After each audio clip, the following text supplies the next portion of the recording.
Welcome po sa pagbabalik sa Film Recaps Tagalog. Sa mga bago pa lang, welcome sa unang pagdating. Sa ngayon ay ibabahagi ko sa inyo ang isang Korean movie na pinamagatang The Killer.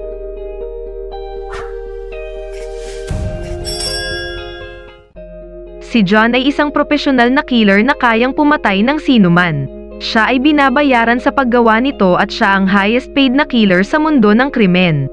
Matapos kumita ng malaking halaga ng pera mula sa kanyang trabaho, nagretiro na ngayon si John dahil gusto niyang mamuhay ng mapayapa kasama ang kanyang asawa na nagngangalang Yunso.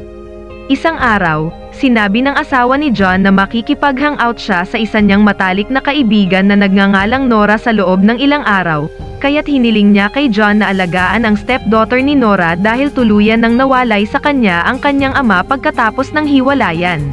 Ang pangalan ng babaeng yon ay Sung Yeon at siya ay 17 taong gulang. Nang marinig ito, sinabi ni John na ang babae ay may sapat na gulang kaya't kaya niyang alagaan ang kanyang sarili. Sa katunayan, hindi niya gustong gawin ito dahil ayaw niyang magdala ng hindi kilalang tao sa kanilang bahay. Ngunit dahil sa pangungulit ni Yunso, napilitan si John na gawin ang pag-aalaga sa bata. Kinabukasan ay inihatid ni John sa paliparan ang kanyang asawang si Yunso kasama ang kaibigan nito na si Nora. Sa gabi ay sinundo niya si Sung Yeon sa isang coffee shop kasama ang isang kaibigan. Sa daan, sinabi ni Sung Yeon kay John na gusto niyang manatili sa bahay ng kanyang kaibigan ngayong gabi at pagkarinig nito ay sumang-ayon din si John. Ngunit bago umalis, nagbigay si John ng pera kay Sung Yeon at kasama ang pera ay naglagay din siya ng tracking device sa kanyang wallet para malaman niya ang lokasyon ni Sung Yeon. Ibinaba ni John si Sung Yeon at ang kanyang kaibigan sa isang mall at pagkatapos ay umuwi. Ngunit sa kalagitnaan ng gabi, tinawagan ni Sung Yeon si John at sinabing siya ay may matinding pananakit ng tiyan kaya't agad na pinuntahan ni John sa lokasyon upang tulungan ito. Pagdating ni John doon, pagkatapos na istorbohin sa pagtulog sa kanya nakita na nag-e-enjoy si Sung Yeon kasama ang boyfriend. Nang makita sila ni John, siya ay galit na galit sa kanyang loob nang napagtanto na niloko siya ni Sung Yeon para makauwi ito kasama niya. Tinanong siya ni John tungkol sa sinabi nito kanina na pupunta sa bahay ng kanyang matalik na kaibigan, ngunit hindi tumugon si Sung Yeon sa kanyang katanungan dahil may kachat ito sa cellphone. Ngayon na nakikita ni John ang lahat ng mga bagay na ito ay nakaramdam siya ng galit kay Sung Yeon ngunit nakontrol niya ang kanyang sarili. Hiniling ni Sung Yeon na umalis ito dahil iniimbitahan siya ng iba niyang kaibigan sa kanyang bahay. Nang paalis na si John, nakita niya si Sung Yeon na pupunta sa isang lugar kasama ang kanyang kasintahan. Muling napagtanto ni John na niloko na naman siya ni Sung Yeon. Nakita ni John ang ilang mga kabataang babae dito na lasing, at napagtanto niya ang kanyang responsibilidad kaya't sinundan niya si Sung Yeon. Hindi nagtagal ay nalaman ni John ang lokasyon ni Sung Yeon dahil mayroon siyang tracking device sa kanyang wallet. Kalaunan ay nakarating si John sa lokasyon. Sa loob ay makikita natin ang isang kabataang babae na nagngangalang Donna na nagsabi kay Sung Yeon na kung mapasaya niya ang kliyente nito ay bibigyan siya ng $200. Dito natin nalaman na sinadyang dinala si Sung Yeon ng kanyang kasintahan sa lugar na ito. Binantaan ni Donna si Sung Yeon na kung hindi siya susunod, hindi siya papakawalan doon. Nang marinig ito, sinagot siya ni Sung Yeon sa salitang hindi nito nagustuhan. Sasampalin na sana siya ni Donna pero biglang lumapit si John. Sinabi sa kanila ni John na kung makakuha ng kahit isang gasgas si Sung Yeon ay hindi sila tatantanan. Lumapit ang kasintahan ni Sung Yeon upang labanan si John na napagkamalan siyang isang ordinaryong tao. Ngunit agad na inagaw ni John na isa palang professional fighter ang kanyang kutsilyo. Ngayon, ang lahat ng mga kabataang lalaki na naroon ay nagsimulang makipaglaban kay John subalit madali silang nadaig ni John. Sinabihan ni John ang lahat na umalis dito ngunit bigla siyang inatake ni Donna ng kutsilyo ngunit baliwala lang ito kay John. Sinuntok ni John si Donna kaya't bumagsak ito at nawala ng malay. Pagkatapos ay umalis si John kasama si Sung Yeon. Dahil sa mga nagawa ni John, sinimulan na ngayon ni Sung Yeon na isaalang-alang siya bilang isang mabuting tao dahil nagkaroon na rin sila ng isang napakagandang pagkakaibigan. Sa gabi, magkasama silang lumabas para maghapunan. Habang pauwi, nakita nila ang mga pulis na nagsusuri sa daan. Pinahinto ng isang opisyal na si Detective Lee ang sasakyan ni John at tinanong siya. Sinabi ni Detective Lee kay John na may ilang estudyante sa kolehiyo ang pinaslang sa lugar kaya't nagpapatuloy ang pagsusuri dito. Pagkatapos ng ilang tanong at sagot, hinayaan na siya ni Detective Lee. Pagdating sa bahay, kumuha siya ng impormasyon tungkol sa insidenteng yun mula sa internet kung saan nalaman niya na sila rin pala ang mga lalaking binugbog niya kagabi. Matapos basahin ang balitang ito, medyo masama ang pakiramdam ni John para sa mga batang yun. Kinaumagahan, pumunta ang opisyal na si Detective Lee sa bahay ni John para tanungin siya dahil naghihinala ito sa kanya. Ipinakita ni Detective Lee kay John ang isang CCTV footage kung saan papunta ang kanyang sasakyan. Sinabi ni Detective Lee kung ano ang ginagawa ng kanyang sasakyan kagabi sa kalsada malapit sa pinangyarihan ng krimen. Nang makita ito, matalinong sumagot si John na hindi lamang ang kanyang kotse ang dumaan sa lugar na yon, kundi may iba pang mga sasakyan. Ipinakita sa kanya ni Lee ang isa pang larawan kung saan kasama ni Sung-yeon ang parehong mga lalaki na pinaslang kagabi ngunit iniiwasan ito ni John dahil malabo ang mga larawan. Dahil sa tumpak na pagsisiyasat ni Detective Lee, naghinala si John sa kanya. Pagkaalis ni Lee, nagsorry si Sung-yeon kay John dahil takot na takot siya. Nang makita ang takot sa mukha ni Sung-yeon, naalala ni John ang isang babaeng natagpuan niya noon. Nawalan na ng pag-asa ang babaeng ito na mabuhay at magpapakamatay na. Ngunit pinigilan siya ni John sa paggawa ng bagay na ito at hiniling sa kanya na kalimutan ang lahat at magpatuloy sa buhay. Tapos ay nakatanggap ng tawag si Sung-yeon mula kay Donna. Kinausap niya si John at sinabing patay na ang lahat ng mga kabataang yon. Nasa kanya ang kutsilyong inagaw niya sa mga kabataang yon at nakalagay ang mga fingerprint niya. Ibig niyang sabihin, kung ibibigay niya ang kutsilyong yun sa pulis ay maaari siyang magkaproblema. Sinabi ni Donna na kung hindi siya pupunta sa kanyang lugar sa loob ng isang oras ay ibibigay niya ang lahat ng ebidensya sa pulisya. Nang marinig ito, pumayag si John na makipagkita kay Donna. At bago umalis, binigyan niya ng bracelet si Sung-yeon na may tracking device sa loob nito. Umalis si John para makipagkita kay Donna at iniwan si Sung-yeon na mag-isa. Dumating si John sa isang gusali kung saan nakilala niya ang nagngangalang Zhang na pinsan ni Donna. Ang kanyang trabaho ay mangkidnap ng mga kabataang babae at ibenta sila. Hiniling ni Zhang sa isa niyang tauhan na patayin si John ngunit madaling natalo ni John ang kanyang tauhan. Hiniling ni John kay Donna ang kutsilyo na may mga fingerprints nito ngunit tumanggi si Donna na ibigay ito sa kanya.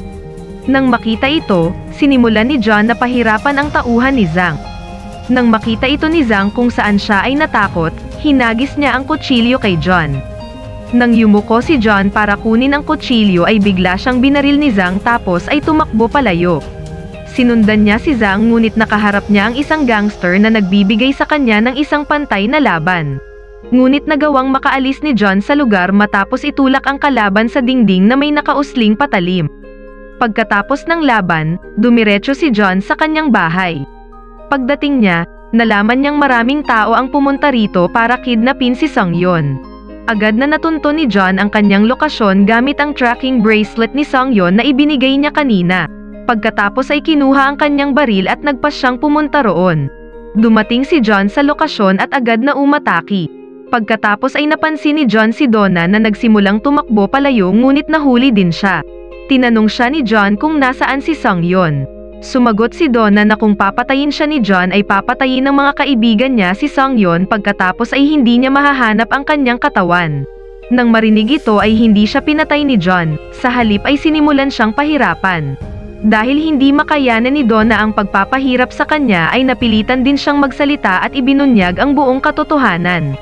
Sinabi niya na ang kanilang trabaho ay mangkidnap ng mga kabataang babae at ibenta sila. Si Sung-yeon ay isang kaakit-akit at isang virgin na babae. Nagustuhan siya ng isang tao at binigyan sila ng kliyenteng yun ng maraming pera para kidnapin si Sung-yeon at dalhin ito sa kanya. Ayon sa hinihingi ng kliyente ay nagsusupply sila ng mga babae para sa kanila. Muling tinanong ni John kung nasaan si Sung-yeon. Pagkatapos ay sinabi ni Donna ang address ng isang hotel kung saan dinala si Sung-yeon. Tinanong ni John ang pangalan ng kliyente na nagdemand kay Sung-yeon tapos ay sinabi ni Donna na hindi niya kilala ang lalaki pero kilala ito ng kanyang boss. Ngayon, si John ay pumunta sa hotel kung saan dinala si Sung-yeon. Pagkaalis ni John, dumating ang mga pulis dito. Nang sinuri ni Detective Lee ang lugar, Nakita niya si Donna sa isang silid na ngayon ay patay na. Sa kabilang banda, narating ni John ang hotel. Nang pumasok siya sa loob ay sinalakay siya ng mga taong naroon. Si John ay isang professional fighter at killer kaya't madali niyang napatay ang lahat. Ngunit wala si Sung-yeon sa hotel na ito. Habang palabas si John mula sa hotel ay maraming gangster ang sumasalubong sa kanya sa daan ngunit madali lang silang pinapatay. Sa labas ng hotel, dumating ang isang lalaki sa harap ni John na ang pangalan ay Yuri at isa rin siyang professional fighter. Nagtatrabaho si Yuri sa Russian Mafia. Sinabi niya kay John na bukas ng alas 8 ng umaga ay ipapadala si Sung-yeon sa Russia sa pamamagitan ng barko.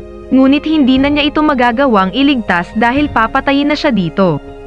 Nais ni John na iligtas si Sung-yeon kaya't iniiwasan niya si Yuri.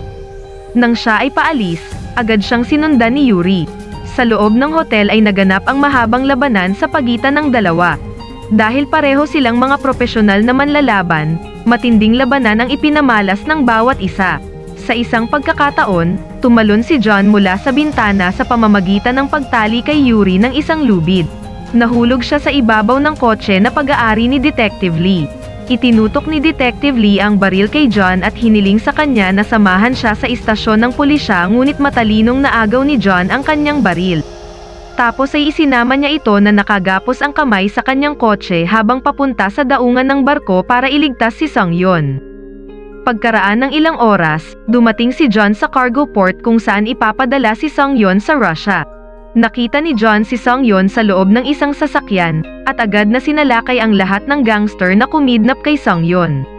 Matapos silang patayin, iniligtas ni John si Sung-yeon at ilang sandali ay inatake sila ni Zhang gamit ang kanyang sasakyan. Ngunit binugbog lang siya ni John at tinanong ito kung sino ang nagdemand kay Sung-yeon. Ngunit walang sinabi sa kanya si Zhang kaya't pinatay niya ito. Natakot si Detective Lee nang makita ang lahat ng ito. Nang kinapkapan ni John si Zhang, nakahanap siya ng isang cellphone. Mula dito ay nalaman ni John na nagkaroon si Zhang ng pag-uusap kasama si Detective Lee. Naunawaan ni John na si Detective Lee ay kasabwat din sa pagkidnap ng mga kababaihan. Sinabi ni John kay Detective Lee na sabihin sa kanya ang tungkol sa taong pasimuno sa lahat ng ito, kung hindi ay ibibigay niya ang cellphone na ito sa media. Pagkatapos ay mabubunyag ang buong katotohanan sa harap ng mga tao, na siya ay isang tiwaling opisyal na tumutulong sa isang gang sa pagkidnap ng mga kababaihan na ginagawang parausan. May paparating na isang grupo ng pulisya kaya't pumayag si Detective Lee dito. Sinabi ni Detective Lee sa mga kapwa-pulis na ang lahat ng nangyari dito ay operasyon ng pulisya.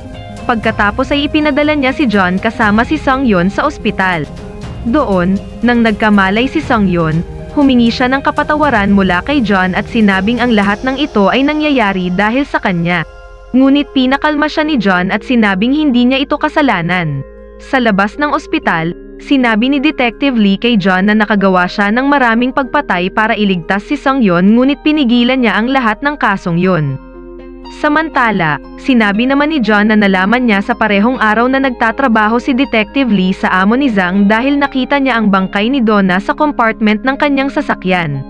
Alam niya na kapag natagpuan ng mga pulis ang bangkay ni Donna, maaari nilang imbestigahan at pagkatapos ay mahuhuli ang kanyang amo kaya't inalis niya ang katawan ni Donna mula doon.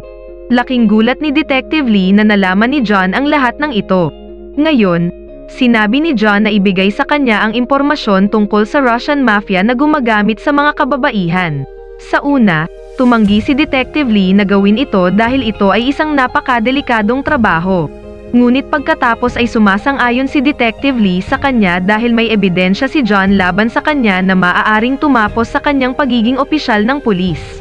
Kinabukasan, tinawagan ni Detective Lee si John at ibinigay sa kanya ang address ng isang hotel kung saan tumutuloy ang isang lalaking nagngangalang Park. Si Park ay miyembro ng parehong gang na kumikidnap sa mga kabataang babae at ipinapadala sila sa Russia. Sa kabilang banda, nalaman din ni Park na alam na ng opisyal ng Interpol ang kinaroroonan nito kaya't agad siyang umalis sa kanyang hotel ngunit sakto namang dumating si John dito. Isa-isang pinatay ni John ang lahat ng kanyang mga tauhan at binaril si Park sa paa. Pagkatapos ay tinanong siya tungkol sa lalaking nagdemand kay Sung-yeon. Ilang sandali ay tumawag si Park sa isang ginang nakasabwat sa kanilang negosyo at kilala siya ng mga taong ito sa pangalang Pig Mama. Nalaman ni John mula sa tawag ni Pig Mama na ang lalaking nagdemand kay Sung-yeon ay isang judge na ang pangalan ay Kim. Sinabi ni Park kay John na kinikidnap nila ang mga kabataang babae pagkatapos ay ipinapadala sila kay Judge Kim. Nag-e-enjoy si Judge kasama ang natipuhang babae at ang iba pang mga babae ay ibinebenta sa Russia at Asia para sa napakataas na halaga ng pera. Matapos kunin ang lahat ng impormasyon mula kay Park, pinatay din siya ni John. Pagkatapos ay may tinawagan si John at agad niya itong pinapunta dito. Hindi nagtagal ay mabilis nilang nilinis ang lugar sa pinangyarihan ng krimen at itinapon ang lahat ng mga bangkay na naroroon para walang ebidensyang matitira doon. Sa katunayan, ang grupo ay nagtatrabaho lamang para sa mga gangster at mafia. Pagkatapos nito ay dumating si John upang makipagkita sa isa sa kanyang mga kasosyo na nasa negosyo ng armas. Kinuha ni John ang isang malaking sniper at ngayon ay handa na siya. Noon lamang ay tinawagan ni Detective Lee si John at sinabi sa kanya na ang judge na siyang utak sa lahat ng ito ay ang presidente ng Central District at ang kanyang pagkakakilanlan ay kasama ng malalaking politiko kaya't hindi niya ito maaaring guluhin. Ngunit kinuha pa rin ni John ang kanyang address dahil siya ay isang professional killer na hindi natatakot sa sinumang politiko o opisyal. Ibinunyag din ni Detective Lee na ang ama ni Sung-yeon ay namatay dahil sa isang car accident. Pagkatapos nito ay nakatira na ngayon si Sung-yeon kasama ang kanyang madrasta. Matapos makuha ang lahat ng impormasyon mula kay Detective Lee, nakarating si John sa hotel kung saan pinapasaya si Judge Kim ng mga kababaihan. Isa-isang pinatay ni John ang lahat ng mga tauhan ni Judge Kim gamit ang isang sniper. Nagpadala si Pig Mama ng bagong mga babae dito para pasayahin ang judge. Papasok si John at walang tigil na pinapatay ang lahat. Nandito rin si Yuri na nagsimulang barilin si John. Dito nagsimula ang barilan sa pagitan ng dalawa. Si Detective Lee ay nakarating din pala dito at nasa panig siya ni John. Ngunit sa sandaling magkaroon ito ng pagkakataon ay tinutukan niya ng baril si John. Dinakip ni Yuri si John at dinala siya sa harap ni Judge Kim. Tinanong ni John ang judge kung siya rin ang taong nagdemand kay Sung-yeon. Pagkarinig nito ay napangiti lang siya. Pagkatapos ay hiniling ni Judge Kim kay Detective Lee na patayin si John. Lumabas si Detective Lee kasama si John ngunit inatake siya ni John. Ang iba pa ay sumunod upang patayin si John ngunit nilabanan sila ni John at pinatay silang lahat. Sinabi niya kay Detective Lee na sumuko lang siya para makaharap niya ang judge. Sa huli ay pinatay din niya si Detective Lee tapos ay dumating si Yuri at sinimulan siyang barilin ngunit nakaiwas ang bida. Muli, isang mahabang labanan ang naganap sa pagitan ng dalawa hanggang sa nadaig ni John si Yuri. Nabugbog niya ng husto si Yuri at kalaunan ay napatay din siya. Ngayon, si John ay papunta sa silid ni Judge. Alam ni Judge Kim na papatayin siya ni John kaya't inaakit niya ito ng pera at inalok siyang magtrabaho kasama niya. Tinanong ni John si Judge Kim tungkol kay Pig Mama. Tapos ay sumagot ang judge na kasama niya si Pig Mama sa negosyong ito.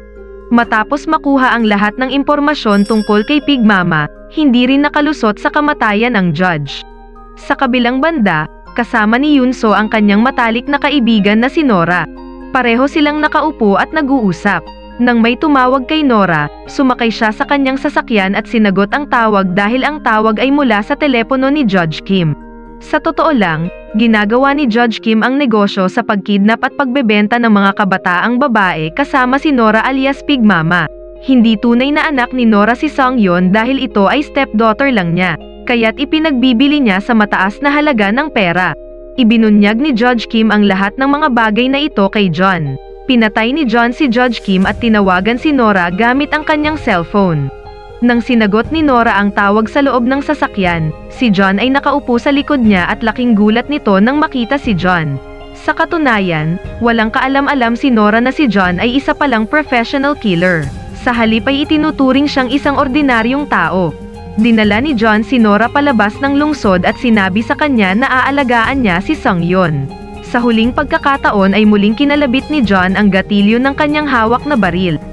Tinawag ni John ang parehong grupo para linisin ang pinangyarihan ng krimen. Pagkatapos nito, sinalubong ni John ang kanyang asawa at niyakap ito. Dito ay nabunyag na ang babaeng iniligtas ni John mula sa pagpapakamatay noong nakaraan ay walang iba kundi si Yunso, ang pinakamamahal niyang asawa. Matapos ang lahat ng ito ay namuhay ng masaya at payapa ang mag-asawa kasama si Sung-yeon. At dito na nagtatapos ang palabas. Nawa ay nagustuhan nyo ang palabas at kita-kita ulit tayo sa susunod na upload. Mag-like at mag-subscribe upang makapag-upload pa kami ng higit pang mga video. Kung okay lang ay paki-share nyo na rin. Salamat sa inyong patuloy na panonood sa ating mga uploads.